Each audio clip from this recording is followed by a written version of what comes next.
Students, तो आज हम स्टार्ट करने जा रहे हैं कोऑर्डिनेशन केमिस्ट्री में अपना next topic that is isomerism in coordination compounds. तो ये जो आइसोमेरिज का फिनोमिनन है ये बहुत ज़्यादा इंपॉर्टेंट है, अक्सर एग्जाम में पूछी भी जाती है। तो आइसोमेरिज जो आज हम देखेंगे वो दो टाइप की है, स्ट्रक्चरल और स्टीरियो आइसोमेरिज। तो इसमें से जो बहुत ज़्यादा इंपॉर्टेंट है वो स्ट्रक्चरल आइसोमेरिज को आप कह सकते हैं। इस मायने में इंपॉर्टेंट है क्योंकि लास्ट कुछ ईयर से बहुत बार पूछी गई है, लेकिन अभी 2-3 साल पहले में ज्योमेट्रिकल आइसोमेरिज्म और ऑप्टिकल भी पूछी जा रही है। तो मैं ये कहूँगी कि ओवरऑल जो आइसोमेरिज्म है अपने आप में बहुत ही इंपॉर्टेंट टॉपिक है। तो इसमें हम सबसे पहले ये देखेंगे कि इसकी डेफिनेशन क्या बन सकती है। तो the phenomenon in which two or more compounds having the same molecular formula possess different chemical structures or different spatial arrangement of atoms or groups is called isomerism। मतलब क्या हुआ कि ऐसा एक फिनोमिनन या ऐसा एक प्रोसेस जिसमें दो या दो से ज़्यादा कंपाउंड जिनका मॉलिक्यूलर फॉर्मूला तो सेम होगा लेकिन उनका केमिकल स्ट्रक्चर डिफरेंट हो सकता है, या फिर स्पेस में उनके एटम्स या ग्रुप्स का अरेंजमेंट डिफरेंट हो सकता है। तो दोनों के बेसिस पर आइसोमेरिज को हम दो टाइप्स में डिवाइड भी कर सकते हैं। तो ये जो फिनोमिनन हुआ कि सेम मॉलिक्यूलर फॉर्मूला होगा लेकिन केमिकल स्ट्रक्चर डिफरेंट हो सकते हैं, या फिर स्पेस में उनके एटम्स या ग्रुप्स का जो अरेंजमेंट है वो डिफरेंट हो सकता है।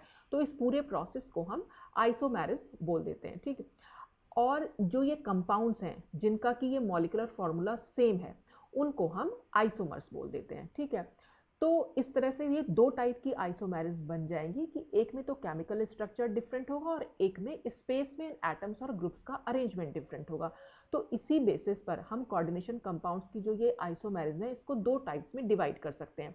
तो पहली तो इसमें हो जाएगी स्ट्रक्चरल आइसोमेरिज, जिसको हम कॉन्स्टिट्यूशनल आइसोमेरिज भी बोल सकते हैं, ठीक है। आपके सिलेबस में कॉन्स्टिट्यूशनल आइसोमेरिज दे रखी है तो उसका मतलब है स्ट्रक्चरल आइसोमेरिज। और साथ ही साथ जो दूसरी आइसोमेरिज है दैट इज स्टीरियो आइसोमेरिज, ठीक। तो आज के वीडियो में हम जो पढ़ेंगे वो सिर्फ स्ट्रक्चरल आइसोमेरिज को पढ़ेंगे, नेक्स्ट वीडियो में हम स्टीरियो आइसोमेरिज को डिस्कस करेंगे। तो अब देखेंगे कि आखिर स्ट्रक्चरल आइसोमेरिज से क्या मतलब है। तो स्ट्रक्चरल आइसोमेरिज जैसे कि नाम से भी क्लियर होगा कि कहीं ना कहीं स्ट्रक्चर में डिफरेंस देखने को मिलेगा। तो इन structural isomerism to or more complex compounds having the same molecular formula, molecular formula तो सेम रहेगा ही रहेगा। आइसोमर्स वही होते हैं जिनका मॉलिक्यूलर फॉर्मूला सेम होता है लेकिन स्ट्रक्चर में या स्पेस में अरेंजमेंट जो है उनका डिफरेंट हो सकता है। तो formula possess different structural arrangements, यानी स्ट्रक्चर में कहीं ना कहीं डिफरेंस देखने को मिलेगा और मॉलिक्यूलर फॉर्मूला सेम होगा। तो जो coordination compounds structural isomerism show करते हैं वो डिफरेंट डिफरेंट टाइप्स की होती है। तो उसमें हम पहली टाइप्स पढ़ने जा रहे हैं दैट इज आयनाइजेशन आइसोमेरिज्म। अब ये आयनाइजेशन आइसोमेरिज्म से क्या मतलब है, जैसे कि आयनाइजेशन से यहाँ पर क्लियर हो रहा है कि कहीं ना कहीं इनके आयनाइजेशन बिहेवियर में चेंज देखने को मिलेगा। तो वही हम यहाँ पर इसकी डेफिनेशन में देख सकते हैं कि when coordination compounds show a difference in their ionization behavior and give different types of ions in solution। ionization behavior से क्या मतलब हुआ कि सोल्यूशन में वो डिफरेंट आयंस जो देंगे वो डिफरेंट डिफरेंट टाइप के आयंस दे सकते हैं। तो इस फिनोमिनन को हम बोल देते हैं आयनाइजेशन आइसोमेरिज्म, ठीक।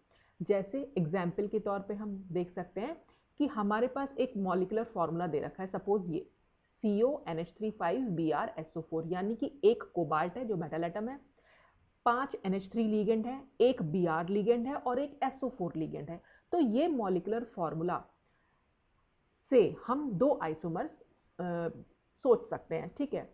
कैसे इसके दो आइसोमर पॉसिबल हैं, एक क्या है, एक तो ये है जिसमें CONH3 5Br कोऑर्डिनेशन स्फीयर के अंदर लिखा है और बाहर लिखा है सिर्फ SO4, ठीक है।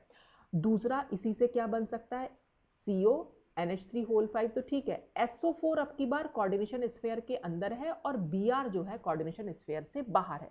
तो आप देख रहे हैं इन दोनों के मॉलिक्यूलर फॉर्मूला बिल्कुल सेम है, दोनों में ही कोबाल्ट है, दोनों में ही 5NH3 है, दोनों में ही एक Br है, दोनों में ही SO4 है। लेकिन चेंज कहां पर आ रहा है, एक में Br जो है कोऑर्डिनेशन स्फीयर के अंदर है और दूसरे में वही Br कोऑर्डिनेशन स्फीयर के बाहर है। ठीक है, या आप सल्फेट के कंसर्न में देख सकते हैं कि एक में सल्फेट कोऑर्डिनेशन स्फीयर के बाहर है और एक दूसरे में कोऑर्डिनेशन स्फीयर के अंदर है।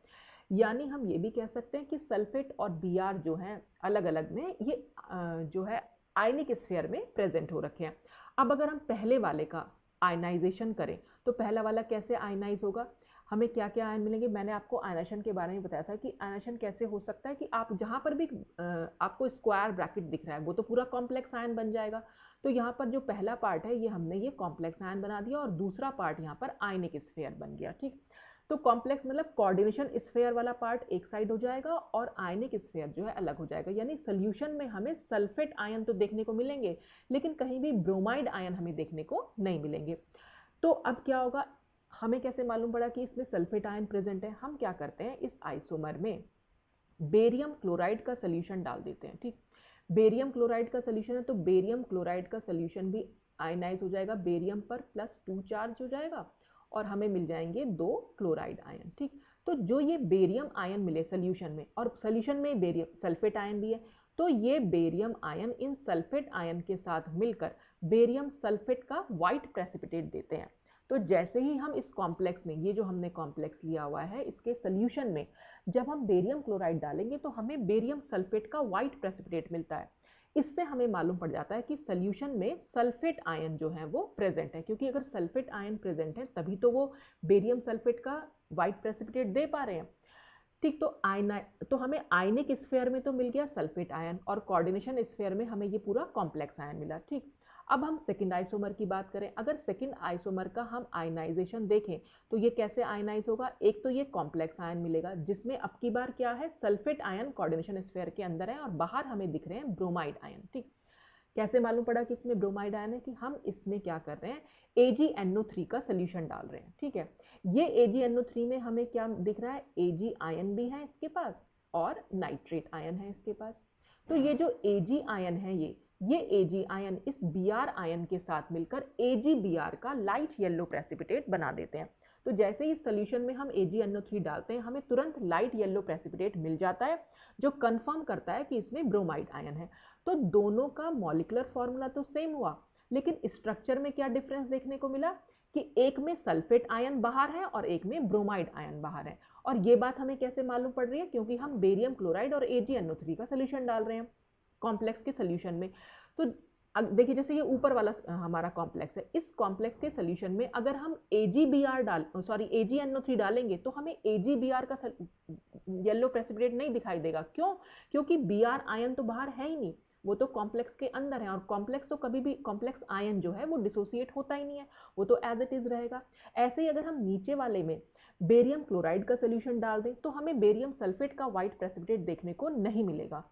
क्यों? क्योंकि इसमें सल्फेट आयन कॉम्प्लेक्स आयन के अंदर है, मतलब कोऑर्डिनेशन स्फीयर के अंदर है, वो बाहर फ्री फॉर्म में नहीं है। यहाँ पर जो ये बाहर आयनिक स्फीयर बना रखा है, जैसे ये ब्रोमाइड आयन दे रखा है, यहाँ पर सल्फेट आयन दे रखा है, तो ये आयनिक स्फीयर है ये, यानी कि सोल्यूशन में हमें ये आयन देखने को मिलते हैं। तो दोनों के ही मॉलिक्यूलर फॉर्मूला सेम होने के बावजूद भी उनका आयनाइजेशन बिहेवियर जो है चेंज हो गया है, यानी आयनाइजेशन पर वो डिफरेंट टाइप के आयंस दे रहे हैं।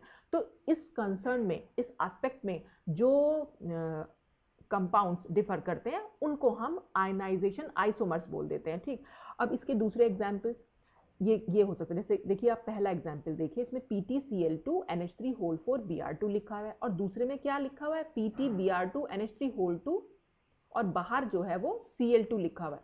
सॉरी, ये NH3 का होल 4 होगा बेटा, ये मैंने गलती से यहाँ पर होल 2 लिख दिया इसको, ये होल 4 हो जाएगा। ठीक, अब यहाँ पर भी Pt दिख रहा है आपको और यहाँ पर भी Pt है। ठीक है, यहाँ पर Cl2 अंदर है जबकि यहाँ पर Cl2 जो है कोऑर्डिनेशन स्फीयर के बाहर है।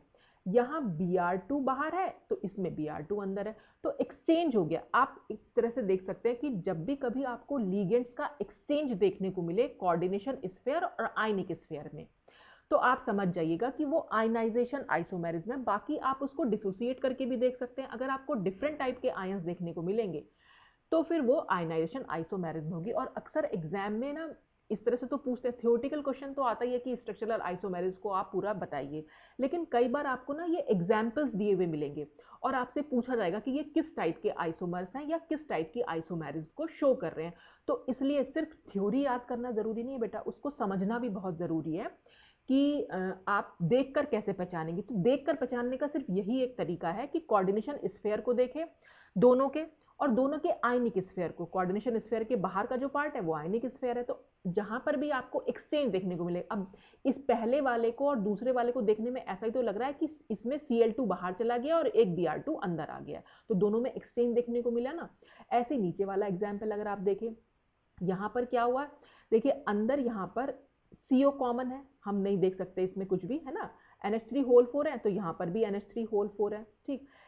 अब क्या बचा, यहां पर Cl2 है, यानी 2 Cl है, लेकिन अगर हम इसमें देखें तो इसमें खाली हमें एक Cl दिख रहा है।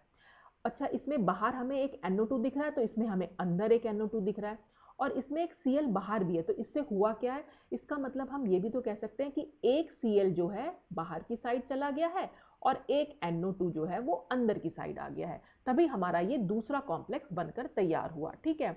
और जब हम इसको आयनाइज कराएंगे तो इसमें तो हमें ये नाइट्राइट आयन देखने को मिलेंगे और इसमें हमें क्लोराइड आयन देखने को मिलेंगे, ठीक है।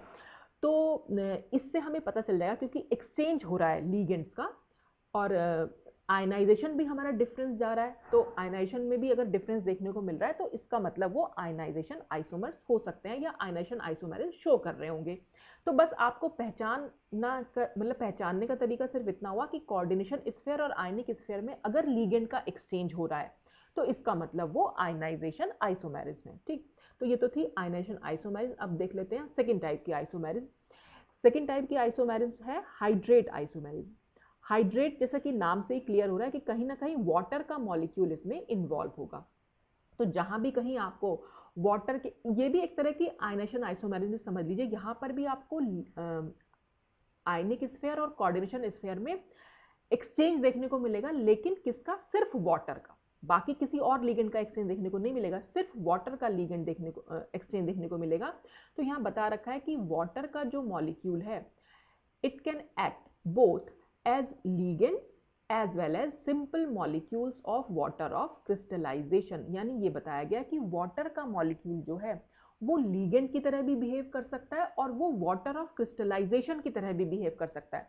वाटर ऑफ क्रिस्टलाइजेशन आपने अक्सर देखा होगा, जैसे आप एग्जाम्पल के तौर पे यहाँ देख लीजिए, कई बार ऐसा लिखा हुआ होता है कि कॉम्प्लेक्स लिखा हुआ है, कोई भी कंपाउंड लिखा है, उसके आगे डॉट लिख के 2H2O 3H2O, तो ये डॉट के आगे जो भी पार्ट लिखा होता है इसी को हम वाटर ऑफ क्रिस्टलाइजेशन कहते हैं। एक्चुअल में ये जो भी हमारा कॉम्प्लेक्स है उसके क्रिस्टल स्ट्रक्चर में जो वाटर के मॉलिक्यूल्स होते हैं उन्हीं को हम वाटर ऑफ क्रिस्टलाइजेशन कहते हैं।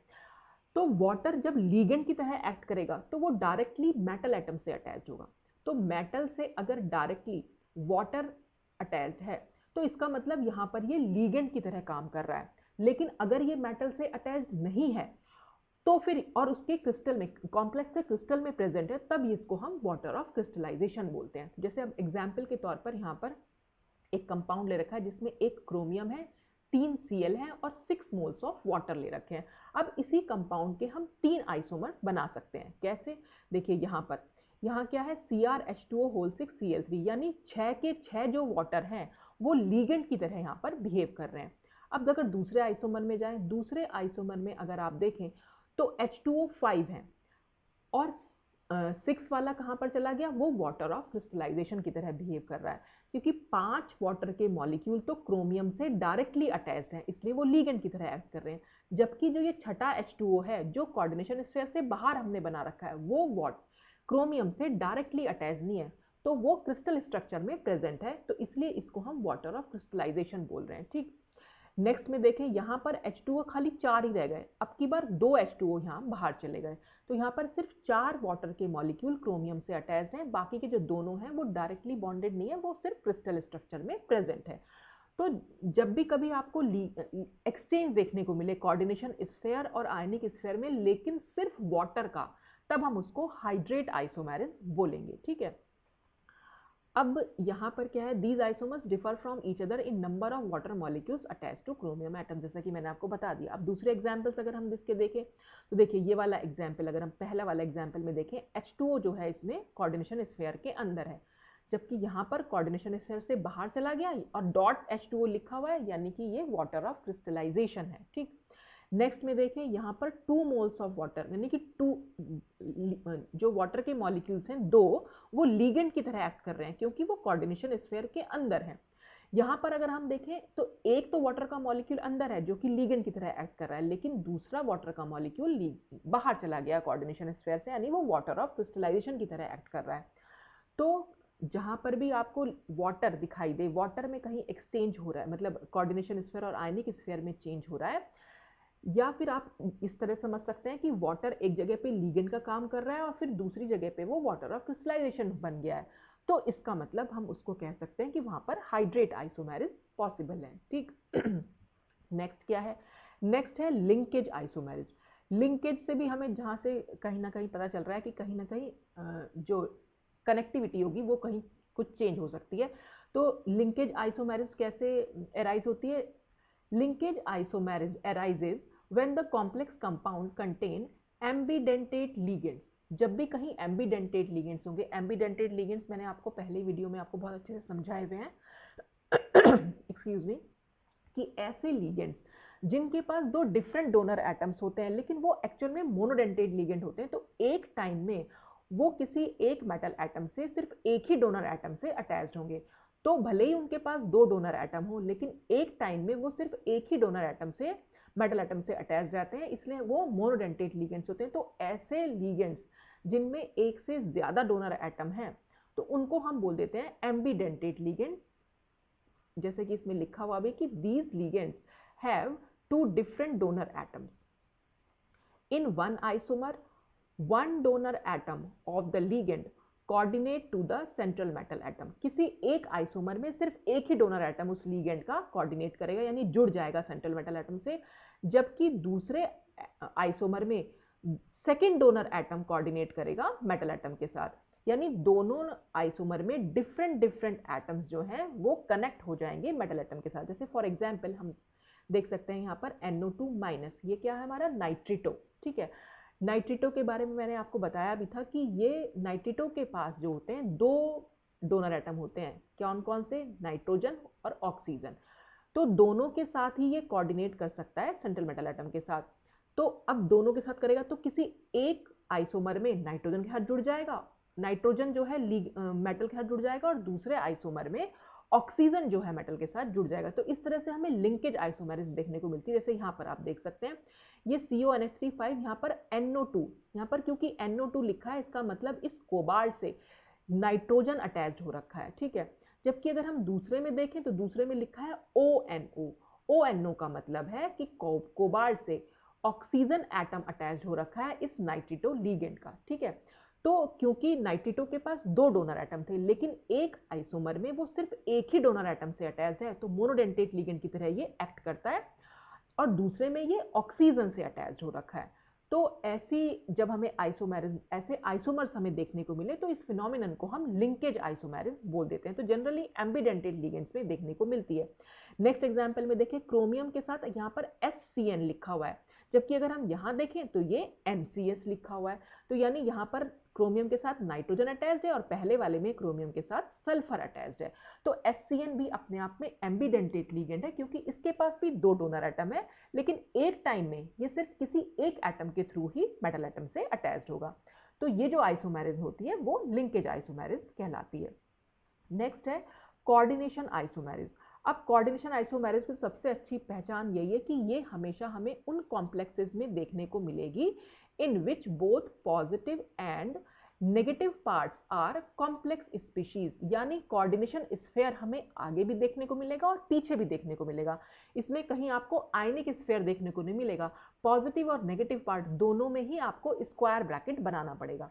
तो अब इसमें क्या है? The isomerism arises due to the interchange of ligands between the coordination spheres of positive and negative parts. यानी कि आपको यहां पर लीगेंड का एक्सचेंज देखने को मिलेगा या लीगेंड का इंटरचेंज देखने को मिलेगा जो कॉम्प्लेक्स का पॉजिटिव और नेगेटिव पार्ट होगा। देखिए फॉर एग्जांपल ये आपका पूरा एक कॉम्प्लेक्स है यहां से यहां तक, जिसमें पॉजिटिव पार्ट है ये पहला वाला कोऑर्डिनेशन स्फीयर, और नेगेटिव पार्ट है ये दूसरा वाला कोऑर्डिनेशन स्फीयर, ठीक है। तो पहले वाले पार्ट को हम कैटायन बोल सकते हैं और दूसरे वाले पार्ट को हम एनायन बोल सकते हैं, ठीक। अब आप देखें यहाँ पर कोबाल्ट के साथ 6NH3 के लिगेंड्स हैं और क्रोमियम के साथ 3 जो है ऑक्सलेट जो है लिगेंड जुड़े हुए हैं। लेकिन अगर आप सेकंड इसके आइसोमर में देखें, सेकंड आइसोमर में इसमें अब की बार कोबाल्ट के साथ तीनों ऑक्सलेट जो है, यानी इसको हम जो ऑक्सलेटो बोलते हैं, तो 3 ऑक्सलेटो लिगेंड अब की बार कोबाल्ट के साथ अटैच हो गए हैं और जो वो एमीन थे वो अब की बार क्रोमियम से अटैच हो गए हैं। तो यानी लिगेंड का जो एक्सचेंज हमें देखने को मिला पॉजिटिव और नेगेटिव पार्ट में। तो यानी हम ये भी कह सकते हैं कि जो ये C2O4 था ये तो यहाँ चला गया और जो ये NH3 था वो यहाँ आ गया, ठीक। तो इस तरह से जो हमें जहाँ भी आपको कोऑर्डिनेशन स्फीयर में एक्सचेंज देखने को मिल रहा है कि दोनों पार्ट ही आपके पॉजिटिव और नेगेटिव पार्ट कॉम्प्लेक्स स्पीशीज है, वहां पर हमें कोऑर्डिनेशन आइसोमेरिज देखने को मिलती है। नेक्स्ट एग्जाम्पल में अगर आप देखें कोबाल्ट के साथ 6NH3 है और क्रोमियम के साथ जो है 6 साइनाइड है। तो जब हम इसका आइसोमर बनाएंगे तो उसमें क्या होगा, कोबाल्ट के साथ 6 साइनाइड हो जाएंगे और क्रोमियम के साथ 6 एमीन्स हो जाएंगे। नेक्स्ट एग्जाम्पल अगर आप देखें कॉपर के साथ यहाँ पर 4 एमीन है, जबकि अगर इस एग्जाम्पल में देखें तो कॉपर के साथ 4 Cl है।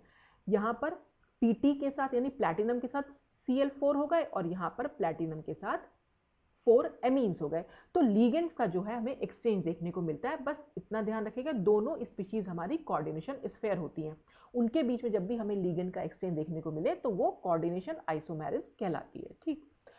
नेक्स्ट क्या है, नेक्स्ट है coordination position isomerism.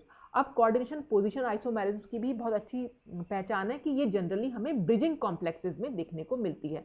Bridging complexes मैंने आपको बताया था जिनमें हमें ब्रिजिंग लिगेंड्स देखने को मिलेंगे।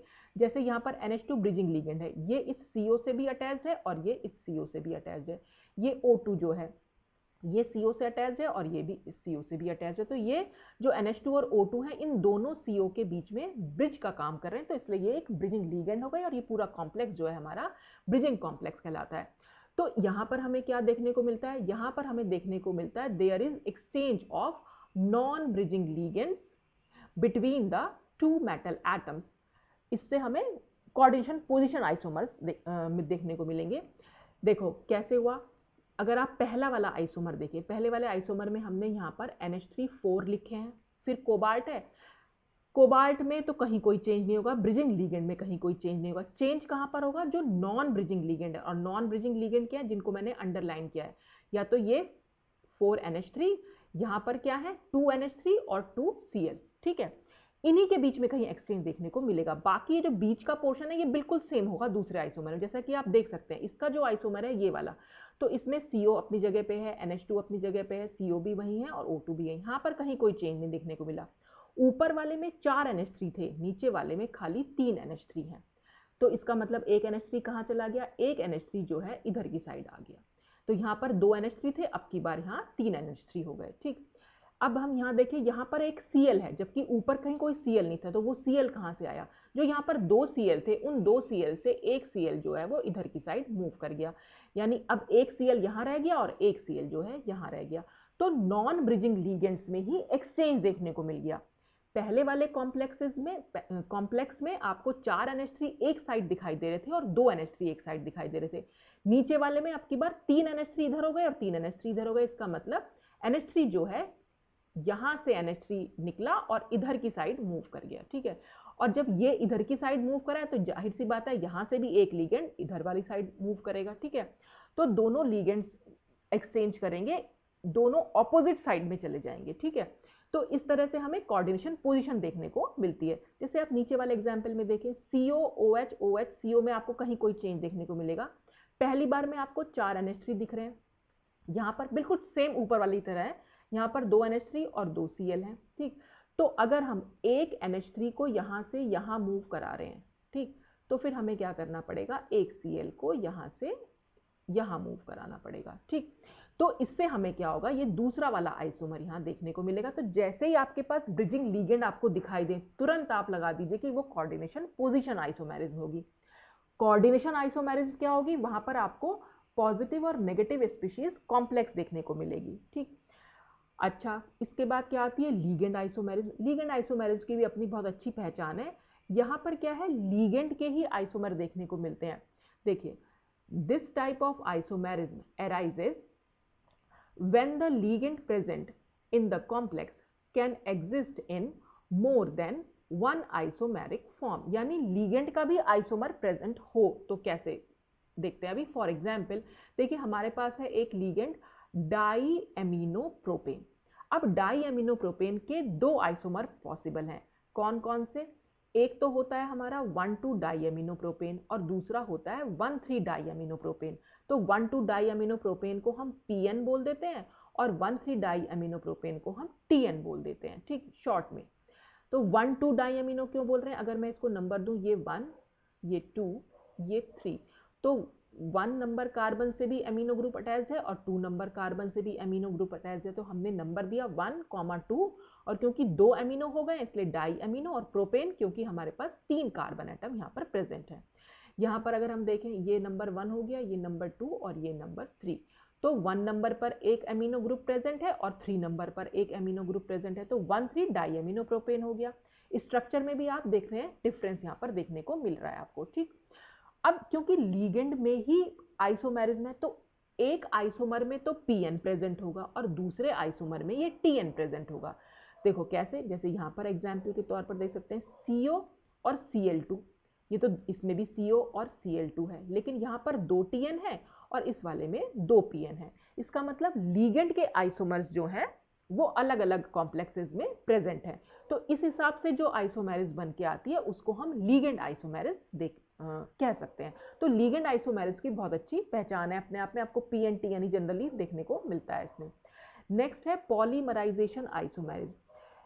अब जो ये पॉलीमराइजेशन आइसोमेरिज्म है, एक्चुअली इसको हम ना स्ट्रक्चरल आइसोमेरिज्म नहीं बोल सकते हैं। क्यों नहीं बोल सकते हैं? हालांकि स्ट्रक्चर में तो जितने भी आइसोमर्स इसमें देखने को मिलेंगे उनके स्ट्रक्चर में तो डिफरेंस देखने को मिलेगा आपको, लेकिन उनका मॉलिक्यूलर फॉर्मूला भी डिफरेंट होगा। हम स्ट्रक्चरल आइसोमर्स या आइसोमेरिज्म किसको बोल रहे थे? कहां पर स्ट्रक्चरल आइसोमर्स में क्या होता है, उनका मॉलिक्यूलर फॉर्मूला भी सेम होता है और स्ट्रक्चरल फॉर्मूला में डिफरेंस देखने को मिलता है। लेकिन यहाँ पर मॉलिक्यूलर फॉर्मूला भी चेंज है और स्ट्रक्चरल फॉर्मूला तो चेंज है ही है। तो इसलिए हम कह सकते हैं कि ये एक टाइप की मतलब स्ट्रक्चरल आइसो मतलब ट्रू स्ट्रक्चरल आइसोमेरिज्म नहीं है, क्योंकि यहाँ पर मॉलिक्यूलर फॉर्मूला सेम नहीं है। तो यहाँ पर क्या होता है, in this type of isomerism the compounds have same stoichiometric composition, या हम कह सकते हैं सेम एम्पिरिकल फॉर्मूला। तो सेम स्टोशियोमेट्रिक कंपोजिशन क्या होता है वो मैं अभी आपको समझाऊंगी। तो उनका स्टोशियोमेट्रिक कंपोजिशन तो सेम होता है लेकिन डिफरेंट मॉलिक्यूलर कंपोजिशन, लेकिन जो उनका मॉलिक्यूलर कंपोजिशन होता है वो डिफरेंट होता है। तो स्टोशियोमेट्रिक कंपोजिशन तो सेम देखने को मिलेगा लेकिन मॉलिक्यूलर कंपोजिशन डिफरेंट देखने को मिलेगा। और हम ये भी कह सकते हैं कि इनका जो मॉलिक्यूलर कंपोजिशन है एक्चुअल में वो मल्टीपल्स होता है उनके सिंपलेस्ट स्टोशियोमेट्रिक अरेंजमेंट के। अब ये सब बात का क्या मतलब है, देखिए यहाँ पर 3 आइसोमर दिखाए गए हैं।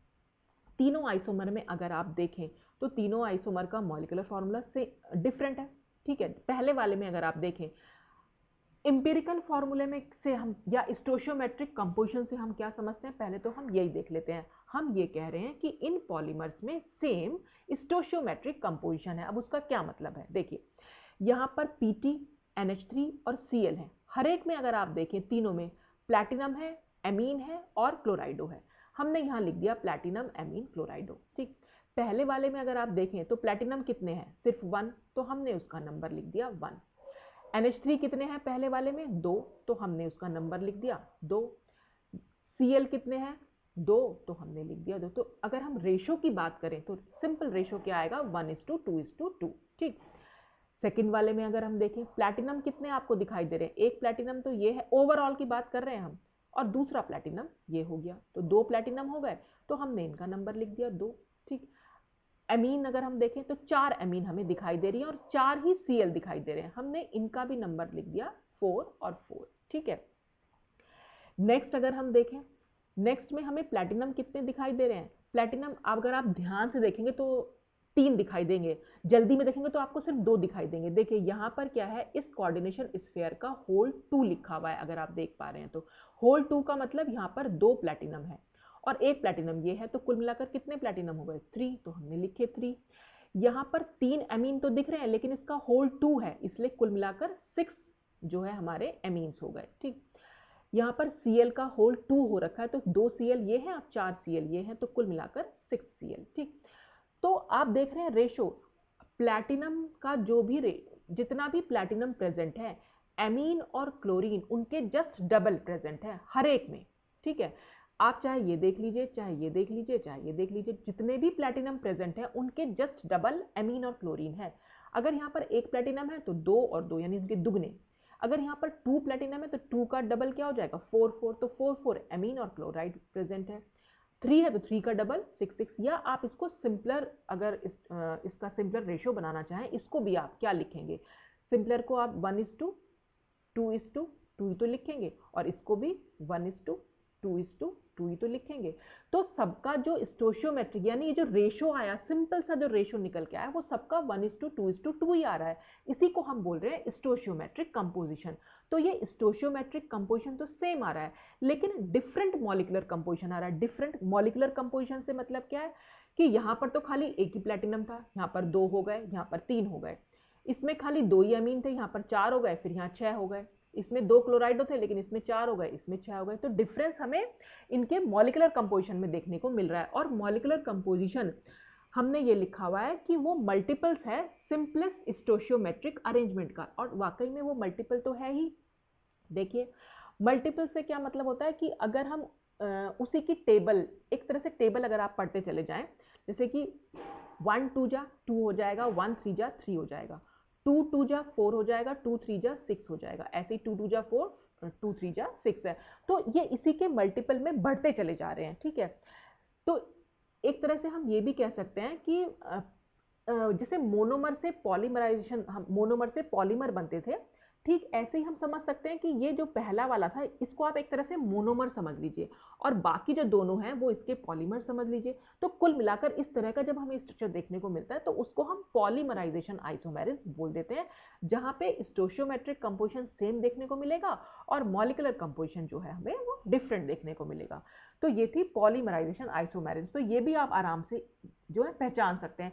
तो जितनी भी ये 7 टाइप की पॉलीमराइजेशन, मतलब 7 टाइप की जो आइसोमेरिज थी, यानी स्ट्रक्चरल आइसोमेरिज थी, वो आज यहाँ पर खत्म होती है। तो बेटा इसमें आपको एक तो ये डेफिनेशन वगैरह और ये सब कुछ ध्यान में रखना ही रखना है, साथ ही साथ एग्जाम्पल्स भी ध्यान में रखना कि इन्हीं एग्जाम्पल्स को वहां पर एग्जाम में देकर वो आपसे पूछ सकते हैं कि इसमें कौन सी आइसोमेरिज है। और थियोटिकल लेवल पे तो ये आ ही सकता है कि डिफरेंट डिफरेंट टाइप की आप स्ट्रक्चरल आइसोमेरिज के बारे में बताइए। तो आज के लिए बस इतना ही। जो हम स्टीरियो आइसोमेरिज्म है वो हम नेक्स्ट वीडियो में पढ़ेंगे। तो थैंक्स फॉर वॉचिंग।